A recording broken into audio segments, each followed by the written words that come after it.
forecast first. Sponsored by Matex Heating, Cooling, and Plumbing.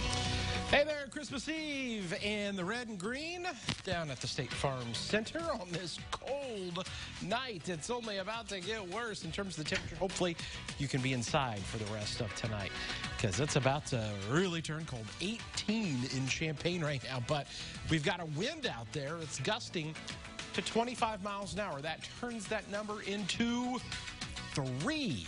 It is our favorite number here, but maybe not so much with the wind chill. Feels like 2 in Springfield right now, and you know where that's going. It's going down below 0 here in the next few hours as the temperature continues to fall. More about the rest of your Christmas Day forecast and when we may actually see some snow. That's coming up. And we're tracking Santa as well with NORAD, so stay tuned. WCIA 3 News starts right now. Now on WCIA 3 News. An unlicensed dog breeder could soon face charges. The red flags someone noticed when they tried to buy a dog. Plus, he was kidnapped behind his store and later found dead. Hear what police are now saying about the final moments before a man in Decatur was killed. And data breaches are leading to more scams on Illinois' Department of Employment Security. How the latest scheme is unfolding and what some lawmakers are calling for in response. You're watching your local news leader. This is WCIA 3 News at 5. But the conditions were definitely unsanitary and very overcrowded. That's why they put a stop to it. Now, an unlicensed animal breeder could soon face charges. Good evening, I'm Paul Cicchini. They were breeding and selling dogs out of Oakwood. 78 were surrendered to animal control. WCIA 3's Courtney Bunting joins us from the newsroom tonight. So, Courtney, that is a lot of dogs. Sounds like a puppy mill. Yes, Paul, that's exactly what they said. It was nearing, if not already reaching that point. Far more puppies than they should have had there. But it wasn't just the sheer amount of them that was concerning for animal control. It was their living conditions. This investigation actually started with the National Humane Society. Someone who tried to buy a dog noticed it smelled strange and that the breeder wasn't letting them meet the dog's parents. That alone is a huge red flag. The investigation was then turned over to Vermilion County Animal Control, and they realized just how far this went. And if you're going to buy from a breeder, please, please, please research who you're buying from.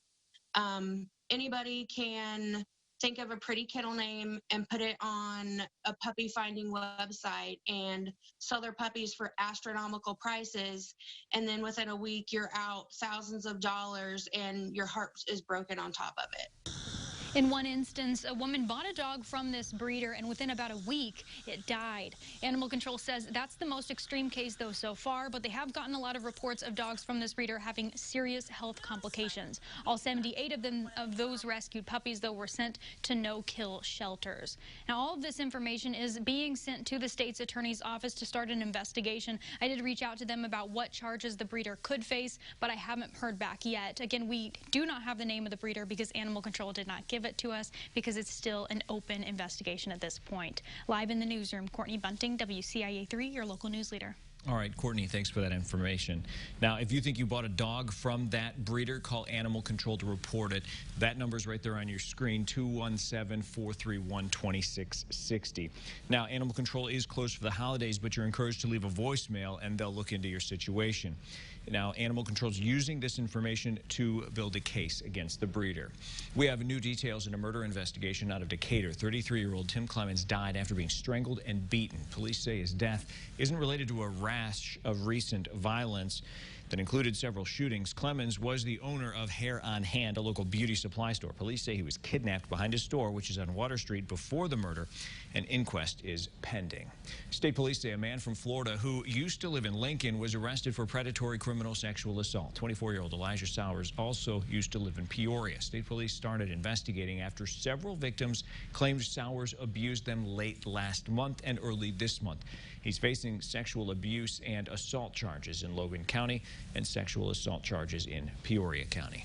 Troopers say a man from Greenup died in a crash yesterday in Coles County. Happened around 1 on Illinois Route 130 north of County Road 480 North. State police say a semi went off the road, flipped, and then crashed into a building. The Coles County coroner identified him as Damon Zucco. He was 42. An autopsy is set for Saturday. Woman's okay after she drove her car into the side of an assisted living facility. Authorities say the woman was dropping off presents at Springfield Supportive Living when she passed out behind the wheel. She hit the window of a resident's home while the building was damaged, no one was hurt. People living in an apartment complex in Savoy are okay after a fire this morning. Happened on Paddock Drive off Curtis Road at the Winfield Apartments. Firefighters say they saw thick smoke and flames when they arrived. Fortunately, they were able to keep the fire from spreading to other units. Got inside very quickly. It was a kitchen fire. The main fire was in the kitchen. Started in the kitchen, but it did extend to the second floor of the structure. Everybody was evacuated. Officials called an MTD bus to the scene to keep evacuated people warm while they had to wait. Firefighters say no one is hurt after a house fire this morning in Decatur happened at 5:30 on Red Lake Ave near 34th Street. The fire captain says the home had extensive damage. House was occupied. No one was hurt. Investigators think it started in the basement. Then flames climbed into the attic. The cause of that fire is under investigation.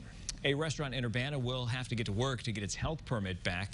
Until then, the Apple Dumpling is closed. It's part of a judge's order Wednesday. The country-style restaurant had refused to close indoor dining. That move violated a county health ordinance and state rules. Owners say they plan to reopen for carryout. That's pending an inspection, written reopening plan, and $50 fine to the public health department. Illinois' statewide infection rate saw its lowest point since late October. But good news there. The preliminary 7-day statewide positivity rate for cases is now 7.2%. This comes as the Illinois Department of Public Health is reporting more than 7,000 new cases of COVID-19, though. That includes another 96 deaths. As of last night, nearly 4,500 people were hospitalized with the virus. Of those, 944 patients were in the ICU. 518 were on ventilators. People are finding new ways to defraud the Illinois Department of Employment Security. The latest scheme involves sending personal information, like your social security number, out to others. WCIA 3's Cole Hankey's live in our Capitol newsroom tonight. So, Cole, how does this latest fraud scheme work? IDES is saying that the fraudulent filers are using personal information that they're getting from outside data breaches. Then, when they're filling out the fraudulent claims, they're putting the employer address as just a random address, and that is leading to people across Illinois getting mailed other people's social security numbers. Governor Pritzker acknowledged the issue Wednesday and pointed to the fact that it's a national issue and not just contained to Illinois. But Republican lawmakers view that as the governor deflecting from the issue. You know, the governor's team seems more concerned about, mask mandates and, mitigations for the different tiers than they are legitimate fraud that is taking place. Butler and his fellow House Republicans want the Illinois Auditor General to conduct a full audit into IDES. That way they can find the problems and the legislature can work on a way to fix them when they return to session in the spring. Now, as far as what IDES is doing to stop the problem, they said they are suppressing that personal information that is being sent to employers for right now, and they're working with employers across the state to find a better way for these employers to be able to identify their employees applying for unemployment benefits. Reporting in Springfield, I'm Cole Hankey, WCIA 3, your local news leader. Cole, thanks for that update. Now, if you receive a fraudulent notice that includes personal information for someone, you are supposed to call IDES and notify them. But getting a call back still could take several days because of the backlog at the department. Still ahead at 5, a shutdown showdown in Washington, D.C. What happens next after House Republicans block President Trump's latest demands? Plus this.